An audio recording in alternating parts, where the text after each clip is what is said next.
So the OHL Championship Series gets underway tonight between the Oshawa Generals and the London Knights. It's going to be an exciting series, I believe, between these two teams who ended up first in their respective conferences.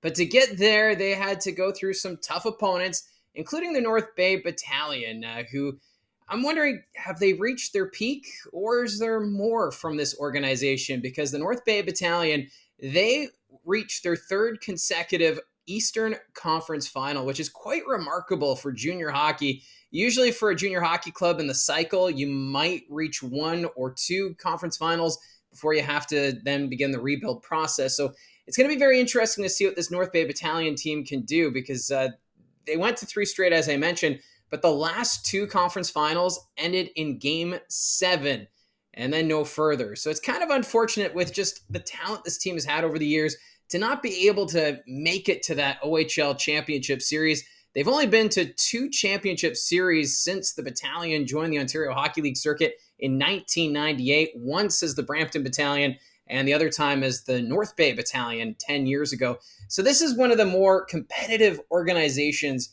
in the league since moving to North Bay 10 years ago. They've appeared in 5 conference championships, and one of those 5 ended up with a trip to the OHL Final where they lost to the Guelph Storm.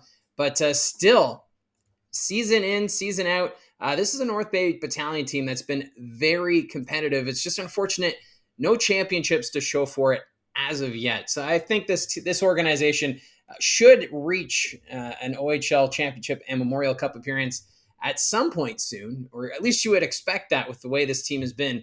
But this year, there were some questions going into the regular season, whether or not they would be competitive for top spot in the Central Division, or would they sell off veterans like Ty Nelson and Dom DiVincentis? Those were the big questions going into the season. And with the way Anthony Romani played, he ended up leading the league in goals with 58, second in league scoring with 111 points, plus the play of Dalen Wakely. He ended the season with third in scoring, 104 points to his credit.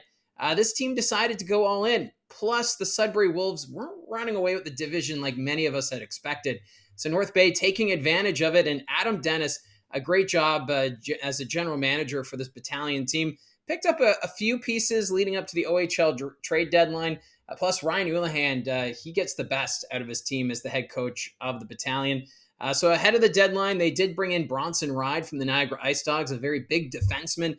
They just had to give up Charlie Robertson in the process because they had 2 other capable goaltenders who we saw in the final stretch. Dom DiVincentis had some spurts there where he was injured, and then Mike McIver would come in and fill in. We saw that especially in the postseason. After that trade, they also picked up the LeBlanc twins and Sandis Vilmanis from the Sarnia Sting, and boy, oh boy, did that trade ever pay off in the playoffs. Looking at the top 10 scorers from the playoffs for North Bay, Sandis Vilmanis led the way. The Florida Panthers prospect had 10 goals, 17 assists, and 27 points in 3 rounds of playoff action. Dalen Wakely was second in scoring, 13 goals, 10 assists, 23 points. Owen Van Steensel had a great year as well, 7 goals, 13 assists in the playoffs for 20 points. Justin Ertl, 8 goals, 11 assists, 19 points in the postseason. Ty Nelson, who's a remarkable defenseman, probably one of the better defensemen in the Ontario Hockey League, 5 goals, 9 assists, good for 14 points in the playoffs. And then you had Jacob Tarian, 3 goals, 5 assists, 8 points. Rookie forward, Inat Pazzi, 3 goals, 3 assists, 6 points. Not bad for Pazzi in his first season in North America. Of course, he's from Ukraine, so he's one of the imports on this North Bay Battalion team. Fit in quite nicely for the battalion. Andrew LeBlanc, he was 8th in scoring in the playoffs for the battalion. 2 goals, 4 assists, 6 points. Paul Christopoulos from the back end, he had 2 goals, 4 assists, 6 points. And then wrapping up the top 10 scoring in the playoffs for the battalion was Ethan Precision, 2 goals, 4 assists, good for 6 points. So this team had the depth, they had some great defense, and in net, that was one of their big strong suits. Goaltending-wise, Dom DiVincentis had a 1-0 record in the playoffs. He only appeared in 2 games because he ended up leaving the playoffs due to injury, and that was in Game 2 against the Kingston Frontenacs. He still had a 2.46 goals against average and a 900 save percentage. And then Mike McIver coming in relief. There was questions about could the rookie goaltender carry the load? Well, he answered that in spades because Mike McIver, a record of 10-5 in the OHL playoffs and a goals against of 2.68 and a .914 save percentage. So a job well done by Mike McIver in net for North Bay to get them to that Game 7 in the Eastern Conference Final against the Oshawa Generals. Now, DiVincentis touched on, he was injured, but Anthony Romani also went down due to injury early in that first round series against the Kingston Frontenacs. He did come back in the Eastern Conference Final. He tried to play a couple of games there. He managed 2 goals against the Oshawa Generals in his return, but still not 100%. And then Liam Arnsby also missing 6 games in the playoffs due to suspension. That was for a hit that he threw in the series against the Kingston Frontenac. So despite the losses, the battalion found a way to still get the wins. They beat Kingston in 5. They ended up sweeping the Sudbury Wolves, which I was very surprised by, and then forced a Game 7 against Oshawa. They were down 3-0 in that series against the Generals and nearly completed the reverse sweep. But Oshawa, determined in Game 7 on home ice, ended up winning it. But still, this was a very determined bunch up in North Bay. And North Bay Memorial Gardens, come playoff time, the atmosphere there is electric. It's probably one of the top places to go to experience OHL playoff hockey. And just unfortunate with the way things went with the injuries, especially for Anthony Romani, with the way he had, that 58-goal regular season. And then in the playoffs appeared in 3 games, 3 goals, 1 assist, good for 4 points. So it's kind of that what if. What if Romani was healthy? What if Arnsby wasn't suspended? Mind you, he was there in the conference final. But still, the what if. That's going to be a big question mark for this organization as they prepare for next season. The overagers graduating this year, Justin Ertl, Liam Arnsby, and Paul Christopoulos. So key pieces from that lineup.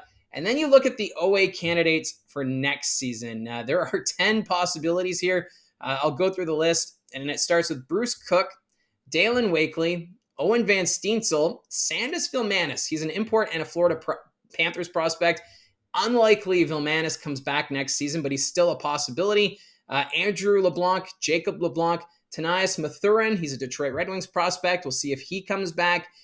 Trevor McDowell. He played limited action during the regular season and playoffs. Ty Nelson, highly unlikely he comes back next year, but he is an OA possibility. He's, of course, a Seattle Kraken prospect. And then Dom DiVincentis. He's a Winnipeg Jets prospect.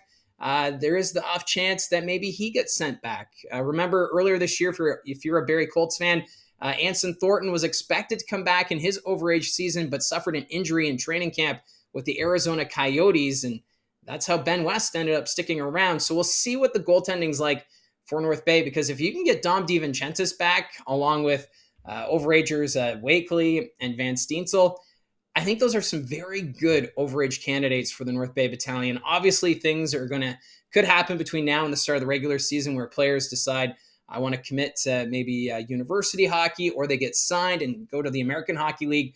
But still, some really good options going into next season for the North Bay Battalion. Now, I wouldn't be really surprised if DiVincentis is sent back, but we'll have to wait and see on that front. But if he's not, Mike McIver showed that he's more than capable of manning the net in the Ontario Hockey League. So really, North Bay could probably go either way in their goaltending front. Again, that's going to be a strength going into next season. And I really do think North Bay, I think they'll be fine in net either way, especially when you have Ulahan on the bench. He's been remarkable for this North Bay Battalion team. He's got the systems in place.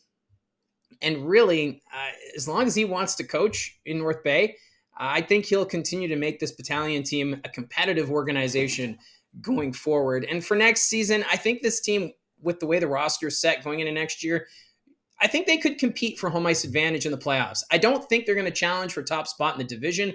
They could end up in that 4th seed area, maybe 3rd, depending on how the season goes. Although they have been to the conference final now for 3 consecutive years. Do they commit to a rebuild? Kind of like what we saw in the 2016-2017 season. They did fall back and out of the playoffs after going to back-to-back Eastern Conference Finals. Do they take that approach? Because there's nothing wrong with that either, especially in junior hockey. You want to recoup those assets and get younger players, like what the Peterborough Petes did this season. So then you could go for a deep run in 2 years' time. But we'll have to wait and see. North Bay, a great season for them. They defied many expectations and ended up winning a division that was supposed to be won by the Sudbury Wolves. So I know it's hard for them seeing, Oshawa now playing in the OHL Championship against the London Knights, but this is an organization that can have their heads held high, because they did remarkable this year despite some setbacks with injuries. But with Dennis and Houlihan, I think they're primed for more success in the near future. So that's how I see it from the booth. Let me know in the comments section down below your thoughts on the North Bay Battalion. And don't forget to hit like and subscribe. We'll talk to you again soon.